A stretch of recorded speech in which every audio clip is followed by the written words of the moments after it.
જે મહિલાઓ સવારે ઉઠીને દરવાજા પર જળ અર્પણ કરે છે તે ધ્યાનથી સાંભળી લેજો. નમસ્તે મિત્રો, જય શ્રી કૃષ્ણ, હર હર મહાદેવ, જય માં લક્ષ્મી. તો મિત્રો, આવો આજે વાત કરીએ એવી મહિલાઓની કે જે વહેલી સવારે ઉઠીને પોતાના ઘરના દરવાજા પર પાણી છાંટે છે. તો મિત્રો, એવી મહિલાઓ માટે આ વિડીયો ખૂબ જ ખાસ છે, કારણ કે આજે અમે તમને એવી 4 ખાસ બાબતો વિશે જણાવવા જઈ રહ્યા છીએ કે જો ઘરની માતાઓ અને બહેનો આ 4 નિયમોનું પાલન કરવાનું શરૂ કરે છે તો તેમનું જીવન કોઈ કામનું નહીં હોય. જે પૂરેપૂરું ન થાય એવી કોઈ મુશ્કેલી નહીં રહે, જે દૂર ન થાય. અને સૌથી મહત્ત્વની વાત એ છે કે નિયમોનું પાલન કરવાથી માતા લક્ષ્મીના આશીર્વાદ તમારા ઘરમાં રહે છે. તો મિત્રો, જ્યાં માતા લક્ષ્મીજી રહે છે એ ઘરમાં ક્યારેય ધન ધાન્યની કમી રહેતી નથી, પૈસાની તંગી આવતી નથી કે મોટા દેવાઓ નથી થતા, અને સદાય માતા લક્ષ્મીનો આશીર્વાદ રહે છે. તો મિત્રો, શું છે એ 4 નિયમ જાણવા જરૂરી છે, અને ખાસ કરીને એવી મહિલાઓ જે દરરોજ સવારે પોતાના ઘરના દરવાજા પર પાણી છાંટે છે એમણે આ વાત ધ્યાનથી જરૂર સાંભળવી જોઈએ. સાથે સાથે એક વાત તમે ચોક્કસ સાંભળી હશે કે માતા લક્ષ્મીની બહેન છે એ દરિદ્રતા. હવે જ્યાં લક્ષ્મી નથી હોતી ત્યાં દરિદ્રતા આવે છે, અને જ્યાં દરિદ્રતા આવે છે એ ઘર જીવી શકવા જેવું રહેતું નથી. તો મિત્રો, ત્યાં હંમેશા સતત મુશ્કેલીઓ રહે છે, ધનની તંગી રહે છે, તણાવ રહે છે, અને ધીરે ધીરે એવા કામો અટકવા લાગે છે જે માણસ હેરાન થઈ જાય છે. તો મિત્રો, હવે સમજીએ કે 4 નિયમો કયા કયા છે જે ઘરની મહિલાઓએ સતત જીવનમાં પાળવા જોઈએ. અને જો તમે આ જ 4 નિયમો પાલન કરવાનું શરૂ કરો છો તો કોઈ પણ કામ તમારા માટે અપૂર્ણ નહીં રહે, અને એવું કોઈ સપનું નહીં હોય જે સાકાર ન થાય. હા મિત્રો, આ 4 નિયમો એવા છે કે એકવાર તમે આને અપનાવી લો તો પછી તમારે કાયમ ઉપાય કે વ્રત કરવાની જરૂર પડશે નહીં. તમારું મન શાંત રહેશે, જીવનમાં શાંતિ આવશે, અને ધન આવે છે, ઘરની તંગી દૂર થાય છે. અને જો તમારું કોઈ જૂનું દેવું પણ છે તો તે પણ ધીરે ધીરે ઓછું થવા લાગે છે. તો મિત્રો, વિડીયોમાં આગળ વધતા પહેલાં વિડીયોને લાઈક કરી, શેર કરી, ચેનલને સબસ્ક્રાઈબ કરી દેજો, અને કોમેન્ટમાં જય માં લક્ષ્મી જરૂર લખી દેજો. તો ચાલો મિત્રો, વિડીયોની શરૂઆત કરીએ.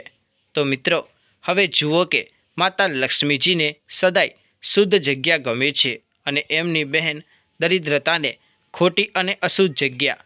તો તમે સ્વાભાવિક રીતે સમજી જ ગયા હશો કે જ્યાં પ્રેમ હોય, શાંતિ હોય, ધન સંપત્તિ હોય એ ઘરમાં લક્ષ્મીજીનો વાસ હોય છે, અને જ્યાં સતત ઝઘડાઓ, ઉથલપાથલ કે નકારાત્મક વાતો ચાલતી હોય છે એ ઘરમાં દરિદ્રતા રહે છે. તો મિત્રો, હવે ખોટી ભૂલોને ઓળખીને સુધારવાની શરૂઆત આજથી જ કરી દો.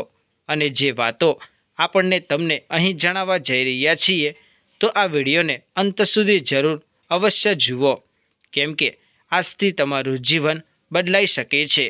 મિત્રો, અહીં એક ખૂબ જ ખાસ માહિતી છે જે તમારે ધ્યાનથી સાંભળવી જોઈએ. જે માતા લક્ષ્મીના ઘરમાં આવવાનો પણ એક નિશ્ચિત સમય હોય છે, અને એ દરરોજ તમારા ઘરમાં આવે છે. પણ જ્યાં રોજ એ તમારી પાસે આવીને એવું કંઈક જુએ છે કે જે દરિદ્રતાને પસંદ છે તો તરત જ એ ઘરમાંથી ચાલ્યા જાય છે. તેથી મિત્રો, હવે સમજવું જોઈએ કે એવી કઈ બાબતો છે કે જે લક્ષ્મીજીને પસંદ છે અને જેને આપણે રોજ કરવી જોઈએ, જેથી માતા લક્ષ્મીજી દરરોજ આપણા ઘરમાં પ્રવેશ કરે. તો મિત્રો, વાત કરીએ કે લક્ષ્મીજી દરરોજ વહેલી સવારે પૃથ્વી ઉપર ભ્રમણ કરવા નીકળે છે, અને જ્યારે તમારા ઘરના દરવાજા સુધી આવે છે તો તે જુએ છે કે ઘરમાં બધા લોકો સૂતેલા છે, અને ઘરમાં કોઈ તૈયારી નથી, સાફ સફાઈ નથી. તો તે ત્યાંથી પાછા ફરી જાય છે, અને એની જગ્યા પર એની બહેન દરિદ્રતા આવી જાય છે. અને પછી તમારું જીવન ધીમે ધીમે મુશ્કેલીભર્યું થવા લાગે છે. મિત્રો, ઘરમાં ધનની તંગી રહે છે, તણાવ વધે છે અને સંઘર્ષ શરૂ થાય છે. તેથી હવે આનાથી બચવા માટે ઘરની મોટી મહિલાઓ ખાસ કરીને આ 4 નિયમોનું પાલન કરે. તો મિત્રો, સૌપ્રથમ નિયમ છે કે સવારે વહેલા ઉઠવાનું અને શક્ય હોય તો બ્રહ્મ મુહૂર્ત એટલે કે સવારે 4 થી 5 વાગ્યાની વચ્ચે અથવા તો વધુમાં વધુ 6 વાગ્યાની સુધી ઉઠીને ઘરના મુખ્ય દરવાજા પર પાણી છાંટવાનું છે. મિત્રો, અહીં ખાસ એ વાત છે કે ઘણા લોકો સવારે બાલટી ભરીને દરવાજો ધોઈ નાખે છે, પણ એનો અર્થ એ નથી. મિત્રો, જે અસર પાણીને છાંટવામાં છે એ ધોઈ નાખવામાં નથી. અને આ પાણી પણ ક્યાંથી લાવવાનું છે? તો તમારે તમારા ઘરના રસોડામાંથી લાવવાનું છે. અને એ પણ એવું પાણી કે જે પીવાતું ન હોય, જેમાંથી કોઈએ પીધું ન હોય.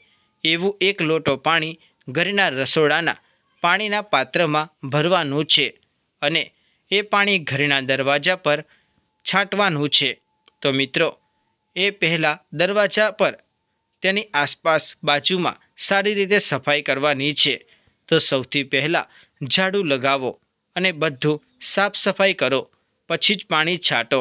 મિત્રો, સીધું જ પાણી લઈને છાંટવું નહીં, કારણ કે એ રીતે લાભ મળતો નથી.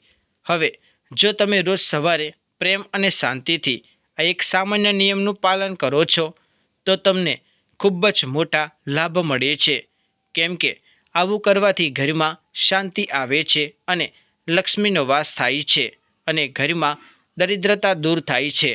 કારણ કે સવારે તમે આ જળને તમારા ઘરના મુખ્ય દરવાજા પર છાંટો છો તો એનો અર્થ બહુ જ સુંદર અને સ્વભાવ ભાવનાથી ભરેલો અર્થ છે. કારણ કે રસોડામાં જ્યાં આપણે પીવાનું પાણી રાખીએ છીએ એ સ્થાન પિતૃઓનું સ્થાન માનવામાં આવે છે. તો જ્યારે એ પવિત્ર સ્થાનથી આપણે પાણી લઈ અને ઘરના દરવાજા પર છાંટીએ છીએ ત્યારે પિતૃ દેવતાઓ પણ અત્યંત પ્રસન્ન થાય છે. તેથી કરવાનું એટલું જ છે કે દરરોજ વહેલી સવારે બ્રહ્મ મુહૂર્તમાં ઉઠીને તમારા રસોડામાંથી 1 લોટો કે કળશમાં શુદ્ધ પાણી ભરવાનું છે.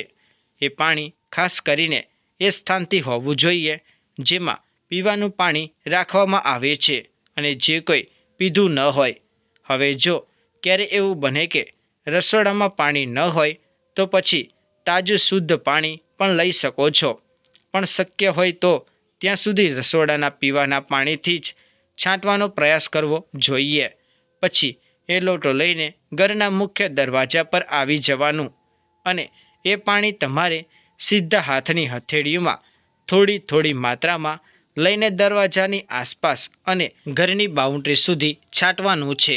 તો મિત્રો, ખાસ યાદ રાખો કે પાણી નાખવાનું નથી, છાંટવાનું છે. એવું ન કરો કે આખો લોટો એકસાથે પાથરી દો, પણ પ્રેમથી, શ્રદ્ધાથી, ભક્તિભાવથી પાણી છાંટો. કારણ કે એ જ રીતે જળ ચઢાવવાનું મહત્ત્વ બતાવવામાં આવ્યું છે. અને જે ઘરની મહિલાઓ દરરોજ સવારે ઉત્સાહ અને શ્રદ્ધા અને ભાવપૂર્વક પોતાના ઘરના મુખ્ય દરવાજા પર રસોડાના પાણીથી જળને છાંટે છે તે ઘરમાં માતા લક્ષ્મી ખૂબ જ વહાલું લાગે છે અને એ ઘરમાં એ પોતાના આશીર્વાદ સતત રાખે છે. એ ઘર દીર્ઘકાળ સુધી સુખ, શાંતિ અને સમૃદ્ધિથી ભરેલું રહે છે. અને સાથે સાથે એ ઘરના પિતૃ દેવતાઓ પણ પ્રસન્ન રહીને પોતાના વંશજોને દુઃખમુક્ત રાખે છે. તો મિત્રો, હવે બીજી વાત એ છે કે જ્યારે જળ છાંટવાનું કાર્ય પૂર્ણ થાય છે અને પછી જ્યારે મહિલા સવારે પૂજન કરે છે અને પૂજન પોતાના ઘરના મુખ્ય દરવાજા પર એક દીવો પ્રગટાવે છે તો એ ઘરના કલ્યાણમાં વધુ ઉમેરો થાય છે. એ દીવો ગોળ વાટનો હોય છે કે લાંબી વાટનો હોય છે તે ખાસ નથી, પણ દેવી પૂજન માટે લાંબી વાટનો દીવો ખૂબ જ વધુ શ્રેષ્ઠ ગણાય છે. અને મિત્રો, જ્યારે માતા લક્ષ્મીજી સવારે તમારા ઘરના દ્વાર પાસે આવે છે અને જુએ છે કે અહીં દીવો પ્રગટે છે, પવિત્રતા છે, શ્રદ્ધા છે, તો માતા લક્ષ્મીજી એ ઘરમાં પ્રવેશ કરે છે. અને જ્યાં આ બધું ન હોય ત્યાં એ ન જાય. તો મિત્રો, એ ઘરોમાં પછી તેમની બહેન દરિદ્રતા આવી જાય છે. તો આ વાત આજથી જ પ્રેમ, શ્રદ્ધા અને લાગણીથી તમારા જીવનમાં ઉતારવાની શરૂઆત કરી દો. તો મિત્રો, આ બીજી બાબત છે કે જે ઘરમાં દરરોજ વહેલી સવારે જળ છાંટવાનું થાય છે, પછી મુખ્ય દરવાજા પર દીવો પ્રગટાવવામાં આવે છે, જે ઘરમાં લક્ષ્મી માતા ખૂબ જ પ્રસન્ન થઈને અવશ્ય પ્રવેશ કરે છે. અને ત્યારબાદ હવે ત્રીજી વાત છે મિત્રો, જે ઘરના મુખ્ય દરવાજા પાસે એક નાનકડી રંગોળી બનાવેલી હોય તો તે પણ લક્ષ્મીજી માતાને ખૂબ જ આકર્ષક કરે છે. મિત્રો, એ રંગોળી મોટી હોવી જરૂરી નથી, પણ એક નાનું વાસ્તવિક પણ હોય તો પણ ચાલે. જો રંગોળી ન હોય તો ઘઉંના લોટથી બનાવેલો એક વાસ્તવિક પણ ચાલે. અને જો રંગોળી બનાવી શકાય તો જરૂર બનાવજો. રોજ સવારમાં એક નાનકડી રંગોળી બનાવવાની આદતને વિકસાવો, કારણ કે જ્યારે લક્ષ્મી માતા આ એ રંગોળી જુએ છે ત્યારે તે હર્ષથી ભરાઈ જાય અને ઘરમાં પ્રવેશ કરે છે. મિત્રો, હવે વાત એ કરીએ કે ચોથા મુદ્દાની, જે થોડું અલગ છે, તમને એ વિશે ખબર નહીં હોય, અને એ છે ઘરના મુખ્ય દરવાજા ઉપર એક ભરેલો જળનો કળશ રાખવો જોઈએ. મિત્રો, એ કળશ મોટો ન હોય કે તાંબાનો કોઈ પણ લોખંડનો સીવેલો ચાલે, પણ આજે પણ ઘણા ગામડાઓમાં જૂના ઘરોમાં જોવા મળે છે કે લોકો દરવાજા પાસે પાણી ભરેલું કળશ રાખે છે. એ પણ લક્ષ્મી માતાજી માટે એક આમંત્રણ સમાન હોય છે. એટલે આજે તમે પણ તમારા ઘરના મુખ્ય દરવાજા પર તમારા મનગમતી જગ્યા પર એક લોટો પાણી કળશમાં શુદ્ધ પાણી ભરીને મૂકી દો. અને કશું કરવાનું નથી, માત્ર ભરીને મૂકી દેવાનો છે.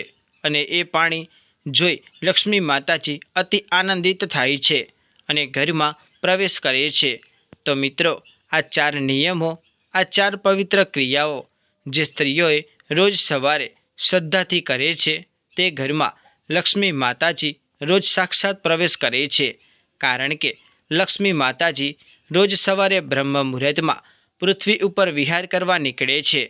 અને જે ઘરમાં તેમને આ 4 નિશાનીઓ મળે છે, એ ઘરમાં તેઓ તરત જ પ્રવેશ કરે છે અને એ ઘરમાં સવારથી શુભ કાર્યો થવા લાગે છે અને ઘરનું વાતાવરણ સુખદ બની જાય છે. તો મિત્રો, ધીમે ધીમે ઘરમાંથી કરજ દૂર થવા લાગે છે અને જે ધનની તંગી હોય છે એ પણ સમાપ્ત થવા લાગે છે. તો મિત્રો, હવે આગળ આપણે એ વાત વિશે જાણીશું કે એવા કેટલાક કાર્યો કે જે દરિદ્રતા એટલે કે લક્ષ્મીજીની બહેન આકર્ષક કરે છે.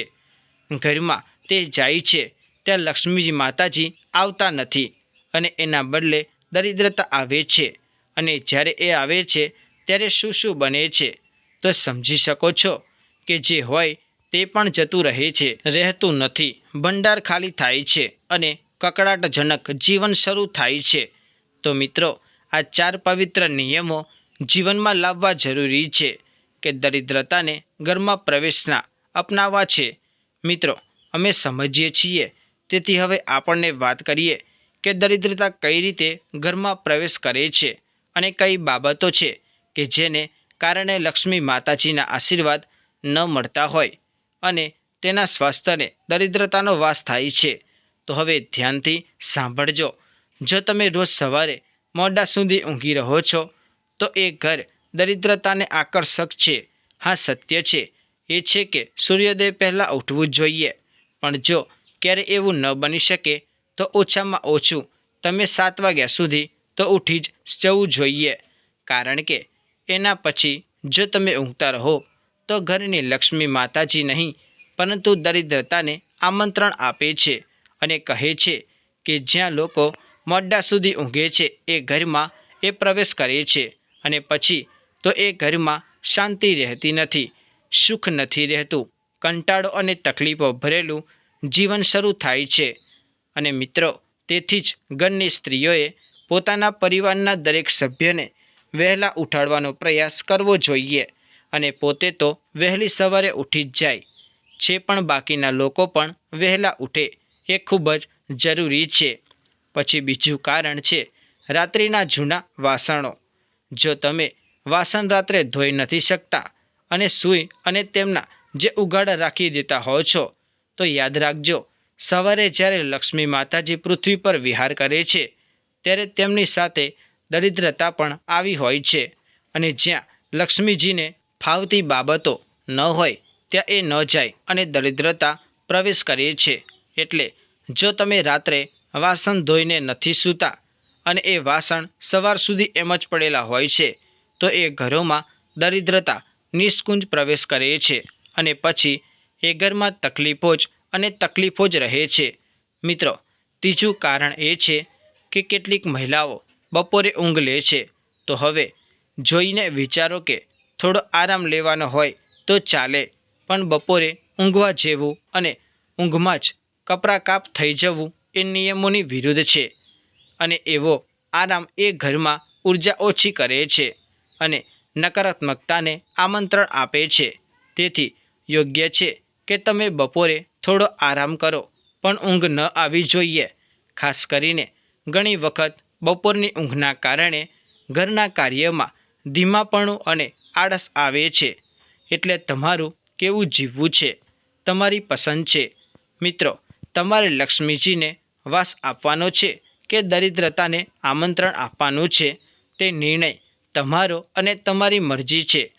તો મિત્રો, દરિદ્રતાને બીજી એક બાબત વધુ ગમે છે અને એ છે કે ઘરમાં બપોરે ઘરની મહિલા ઊંઘ લે છે તો એ ઘરમાં પણ દરિદ્રતા પ્રવેશ કરે છે, કેમ કે એ જ વાત એને ગમે છે. અને હવે ધ્યાન આપો, ચોથી વાત એ છે કે જે ઘરમાં સવારે ઝઘડા થવા લાગે છે કે નાની નાની વાતે ઘરમાં કલહલ થાય છે કે પછી ઘરમાં સફાઈ ન રાખવામાં આવે, ત્યાં દરિદ્રતાનો વસવાટ પાક્કો છે.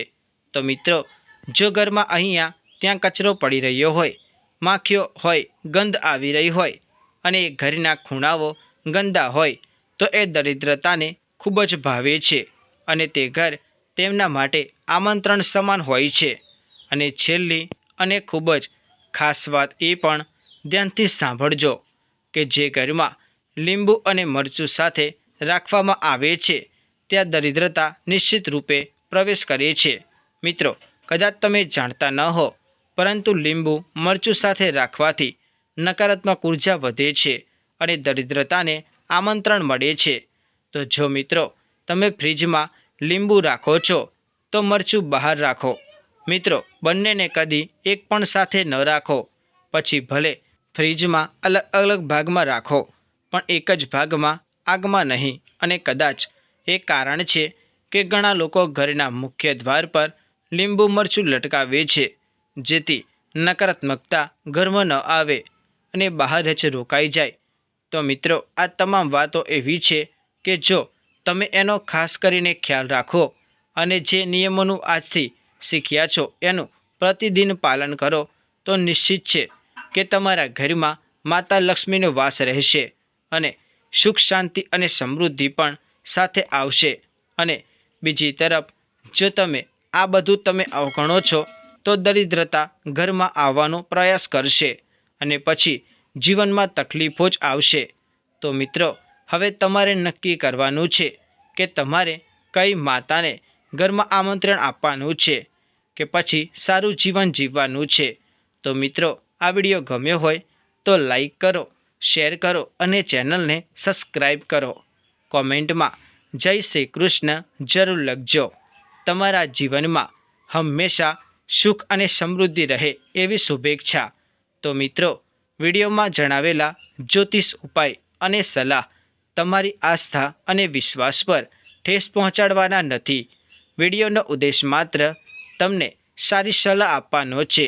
આ સંદર્ભમાં અમે કોઈ પણ પ્રકારનો દાવો કરતા નથી. ફરી મળીશું એક નવા વિડીયો સાથે. રાધે રાધે. જય શ્રી કૃષ્ણ. હર હર મહાદેવ.